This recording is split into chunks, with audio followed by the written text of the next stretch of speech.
Lui qui arrive du 49e d'impureté, il dit la Gemara, c'est parce que le Messie doit être quelqu'un qui est capable de transformer tout ce qui est négatif, les ténèbres en lumière. Et pour ça que David Aména ne dit pas je prie. Il dit Ani Tefila. C'est quoi Ani Tefila? Moab, qui était un peuple de la sensualité du corps, il a transformé tout ça en prière. Il priait avec jusqu'au bout des ongles. Il priait avec son corps. Donc là, on a le tikkun, la réparation totale. Au niveau de David Améler, on arrive à un niveau où la sensualité elle-même, où le désir lui-même, où tout ce qui fait que le corps désire, ce désir se transforme en prière, en une poésie céleste et divine absolue. Et le Zohar nous dit, le livre des splendeurs nous dit, un rabbin dans le Zohar nous dit, au temps futur, au temps du Messie, il n'y aura plus de Yetzer Hara, il n'y aura plus de désir. Il nous dit, si tu enlèves le désir, il n'y a plus de possibilité d'étudier la Torah. C'est incroyable, ce texte a été dit il y a 2000 ans. Ça, un psychanalyste aujourd'hui pourrait peut-être le comprendre. C'est un texte qui a été dit il y a 2000 ans. On ne peut pas accéder au savoir s'il n'y a pas de désir, ça va en même temps, mais il s'agit de transcender ce désir à travers le sens que la Torah lui en donne. Donc on ne peut pas arriver au bonheur si on n'a pas réglé son problème avec le désir. C'est la première chose que la Torah nous enseigne. Au point où la Gemara dans Sanhedrin, qui essaye de fonder qu'est-ce que c'est un dayan, qu'est-ce que c'est un juge talmudique, elle prend toutes, c'est extraordinaire de voir ça, elle prend toutes ses références à partir du Cantique des Cantiques, du Shiracher, celui qui a lu le Shiracherim, c'est un texte extraordinairement très beau, mais on parle de la chair, on parle de toutes sortes d'images érotiques, vous savez, les choses qu'elles sont. Et pourquoi est-ce que, le Barat de Prague dit, pourquoi est-ce que, alors que quand on parle du magistrat, on a l'impression de quelque chose de sec, quelque chose qui n'a aucun rapport avec le désir. Le Marat de Prague dit non, parce qu'il dit chez le magistrat non juif, quand on n'est pas dans la Torah, du moment qu'il connaît la loi extérieure, on ne sort plus de ce qu'il fait chez lui, on sort plus dans son intimité, de ce qu'il veut. Il peut être complètement tordu, avoir une libido complètement tordue, du moment qu'il peut être complètement pervers, du moment qu'il ne vole pas, qu'il ne tue pas et qu'il connaît le code civil et qu'il le dit au tribunal, c'est un bon juge. Le dayan juif, ça ne peut pas être comme ça. Le dayan juif, il a une parole de kedusha, de sainteté. La loi, qui est la vérité, et la vie, qui est le désir, doit être un. S'il n'a pas réglé son problème intérieur, il ne peut pas dire la loi à l'extérieur. Il doit avoir purifié son intériorité pour pouvoir dire la loi à l'extérieur. S'il n'a pas fait ça, il n'a rien fait. C'est un escroc, c'est un escroc du verbe. Il dit la loi, mais si cette loi n'a pas métamorphosé ton intériorité, tu dis n'importe quoi. Comme disait un grand rab, il disait l'honnêteté est la base absolue de la spiritualité. Quelqu'un qui profère des idées de la Torah et qui n'a pas réglé son problème à elle, tais-toi, tu n'es pas au niveau de parler.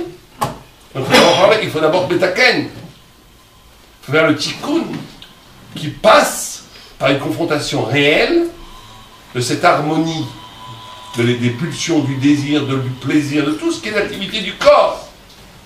Et par un travail d'apprentissage, de brancher cette activité du corps en amont à quelque chose qui fait sens dans l'existence. Ce ne sont pas forcément des choses énormes, ça fait sens. D'ailleurs, la première fois qu'un homme est appelé Ra, le mal dans la Torah, c'est quoi le mal? Le mal, c'est quand on court-circuite la finalité. Quand on fait quelque chose, on coupe la chose de sa finalité. Ce qui était qu'un moyen devient une finalité. Qui est le premier qui s'appelle Er dans la Torah? Er, Ain Resh, c'est l'anagramme, c'est les mêmes lettres que quoi? Ra. C'est le fils de Yehuda, qui avait une très belle femme. Elle était tellement belle qu'il ne voulait pas lui donner d'enfant.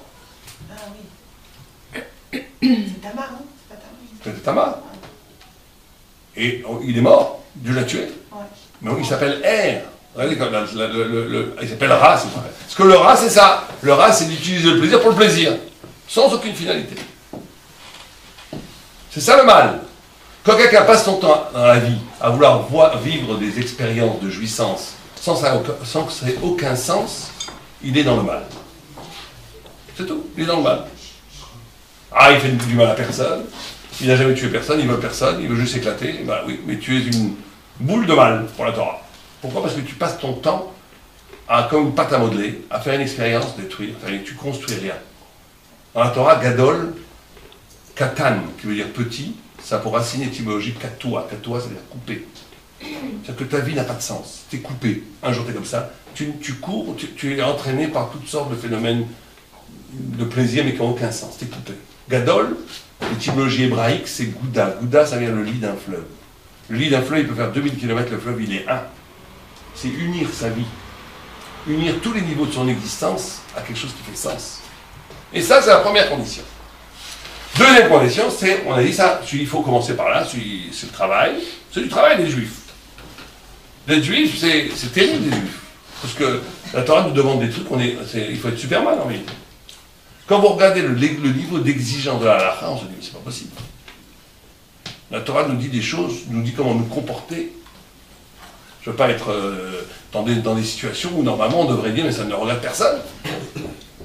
Pour être plus précis, dans les toilettes, il y a des halakhot comme on dit. Bon, c'est incroyable. La Torah demande aux Juifs un niveau d'exigence exceptionnel, parce que Dieu nous aime tellement, plus qu'on aime quelqu'un, plus on exige de lui.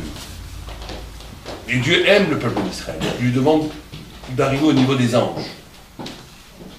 C'est vrai que c'est dur, mais ça demande un travail. Celui qui a renoncé au travail, il a renoncé à sa sublimité. Il a renoncé à sa part de lumière. Des fois, il y en a qui ne savent même pas de quoi vous leur parlez. Vas-y, écoutez-moi, laissez-moi tranquille. Je mange mon steak et tout, je tue personne, ça y est. Bon, bah d'accord. Il a complètement enterré en lui la sublimité juive qui est en lui. Le deuxième niveau, c'est la notion d'émotion. Et là, c'est plus compliqué. Beaucoup plus compliqué. Parce que là, il s'agit d'une harmonie intérieure. L'émotion, si vous préférez, elle passe. Vous savez qu'il y a une grande discussion entre Maïmonide et Nachmanide. Est-ce que Dieu a tout fait dans le monde? Est-ce que Dieu fait tout? Par exemple, je prends ce stylo, je vais le lâcher, il va tomber. On est d'accord? Il tombe. Est-ce que ce mouvement est fait par Dieu? Archimède. C'est pas Archimède. Archimède, c'est la pression sur nous. Ça, c'est la loi de la pesanteur, c'est Newton. Mais bon, vous êtes trompé de 2000 ans. C'est vaseux. Donc si on prend ça et on le lâche, ça tombe. Qui c'est qui attire ce stylo vers le bas? La pomme qui est tombée sur Newton, c'est comme ça qu'il a compris la fraction universelle. La loi de la pesanteur. Donc d'où ça vient ça? C'est Dieu qui le fait ou c'est une loi de la nature? Qu'est-ce que vous dites vous? Ouais, on ne peut pas dire autre chose que c'est Dieu qui le fait. La nature. Si, Moi je pense que c'est les deux. Oh. Si on veut tous les sujets de Dieu, ça peut être... C'est ça les deux. C'est que Dieu il a fait la loi de la nature qui marche tout seul après. Non, Dieu a créé la loi de la nature et les l'homme hommes a le libre arbitre. Soit Non, je ne parle pas de libre arbitre, il n'y a pas de libre arbitre. Ça tombe ça. Que je veuille ou Dieu pas. l'a fait, les hommes l'ont compris. voilà. Bon. Alors, vous pouvez dire ce que vous voulez, puisque c'est une discussion entre Maïmonide et Nachmanide.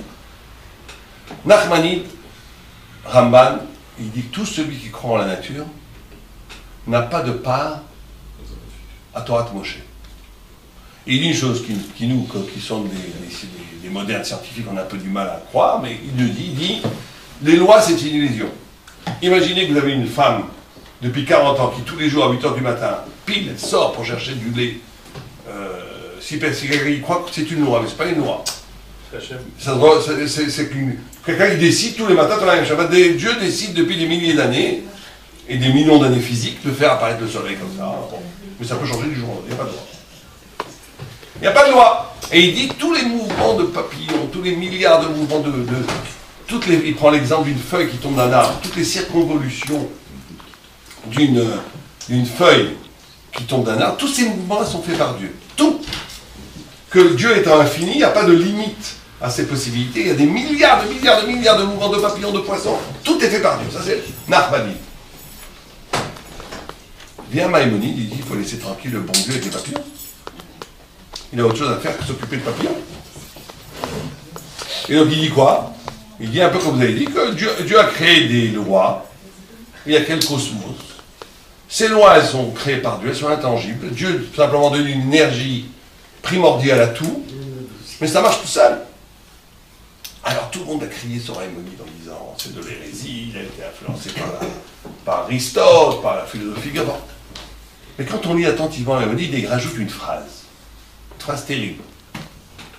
Il dit que la providence, la Hashgacha en hébreu, elle est proportionnelle à l'intelligence. Qu'est-ce qu'il veut dire par là? Alors il amène un exemple. C'est lui qui dit, pas moi, il dit vous avez un moustique sur la babouche de Mustapha. Écoutez la suite. Il y a Mohamed en face qui jette un gros glavio. C'est lui qui disait, bon, c'est un peu dégoûtant, mais il y a un gros glavio. Ce gros glavio vient, schlac, tombe et tue le moustique. Et il pose la question, est-ce que la mort tragique de ce moustique est voulue par Dieu? Ou pas? Alors, Nahmani va dire, bien sûr, puisque tout est fait par Dieu. Lui, il dit non.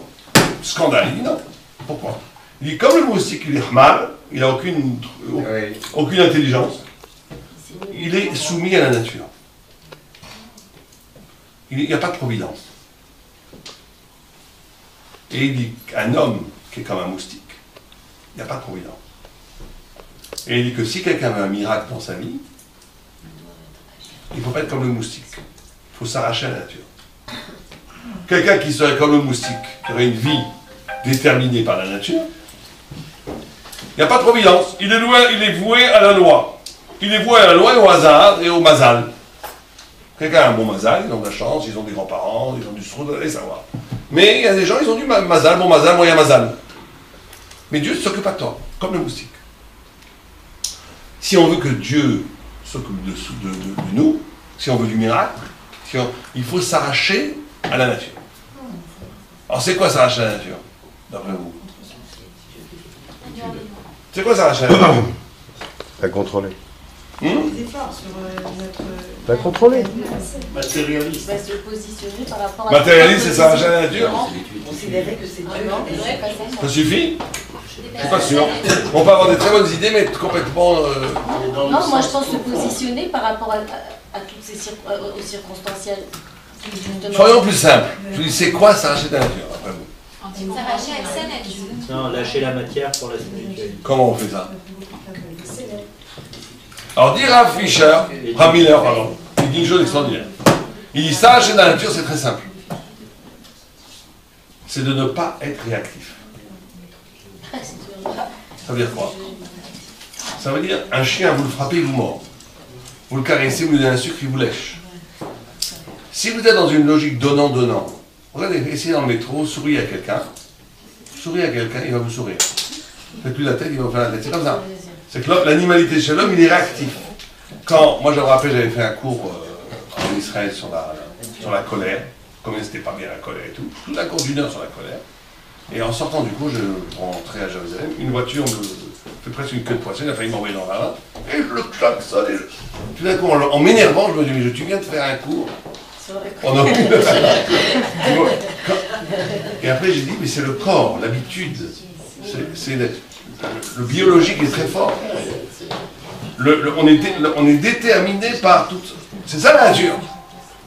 La nature, c'est d'être déterminé par des forces physiques, biologiques, organiques, sociologiques, psychologiques. Tous les hicks sur les cortèges du Satan. Tous les hicks psychologiques, sociologiques, économiques, tout ce que vous voulez. Tout ce qui modèle l'homme de l'extérieur de son essence de l'âme. C'est ça la nature. Alors vous allez dire, alors comment on casse avec ça? Alors c'est très simple. Comment on casse avec ça? Et ça, c'est la notion de l'harmonie émotionnelle. C'est qu'on est capable de faire quelque chose, pas pour nous. Par exemple, vous êtes très fatigué, vous avez passé une journée terrible, votre femme vous a fait la tête, le patron vous a pratiquement envoyé, la banque vous a appelé, vous avez un découvert, tout ce que vous voulez. Ou bien même si on a si c'est contraint, on est une journée terrible, j'ai plus envie qu'une chose, prendre un bain, me faire un thé, écouter la musique, qu'on me laisse tranquille. Et à ce moment-là, on frappe à la porte. J'attends personne. J'ouvre la porte de la voisine. La voisine qui veut me parler de sa fille, avec elle s'est disputée, c'est une voisine qui ne peut rien m'apporter. Elle n'a pas d'argent, elle n'a pas de relation, elle n'a que des problèmes. Il y a une voix en moi qui est la voix de la nature qui dit, va des rétro Satanas. Madame, revenez demain, je ne peux pas. Et une autre voix qui dit, c'est une personne seule, juive ou même pas juive, qui a besoin d'aide. Je vais la prendre, lui donner du thé. Si je suis capable de lui la prendre, lui donner un thé, lui parler pendant une heure. Cette personne est sortie de la nature. On n'a jamais vu un chien donner la côtelette à son copain. Jamais. Cette personne, elle s'est arrachée de l'intérieur. Elle n'est pas donnant-donnant. Cette personne, les anges font une farandole autour d'elle. Elle peut demander un miracle, elle aura un miracle. Garanti. Garanti. Le recette, Oui, mais le recette, ça ne suffit pas, parce qu'on peut faire du recette aussi par des motivations pas tout à fait. Bien sûr, recette. Mais il y a des gens qui font du recette, moi j'en connais. Ils arrivent chez eux, pieds sous la table, là la femme c'est Fatma, elle les sert du calais, ils n'aident pas pour faire la vaisselle. Donc le vaisselle, il est un peu suspect. Vous il y a une histoire comme ça.